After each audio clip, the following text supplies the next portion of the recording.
டேடாரா அத பாத்தியா நீ? அங்க ஒரு டிம்பிளிங் கடை இருக்கு. நாம உள்ள போய் ஆயசமா உட்கார்ந்து 4 பிளேட் டிம்பிளிங்க சாப்பிடலாம்ப்பா. நடந்து நடந்து கால் டிங் டாங் பெல் மாதிரி ஆடுது. டேராவை போடுவா டேடாரா. கால் வலிக்குதுன்னு சொல்லிட்டு எப்படி ஓடுறான் பாரு. இப்போ என்ன கெட்டு போச்சு? எங்க இருக்குன்னே தெரியாத டைல் பீஸ்ட தேடி நடக்க ஆரம்பிச்சோம். என்ன பிரயோஜனம்? வயித்த காய போட்டு ஏன் அலையணும்? சாப்பிட்டு நல்லா தெம்பா தேடுவோம். எதை தேடி போயிட்டு இருக்கோம்? 3 days தான் மாங்கா. முதல்ல அதை கண்டுபிடிக்கணும், அப்புறம் சேர பிடிக்கணும். அதுக்குதான் நான் இருக்கேன் இல்ல.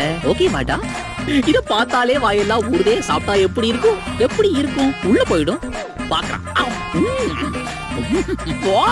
ஆஹா, என்ன ஒரு பதம்! இந்த சாசாலைய உடம்பெல்லாம் லூஸ் ஆகுது.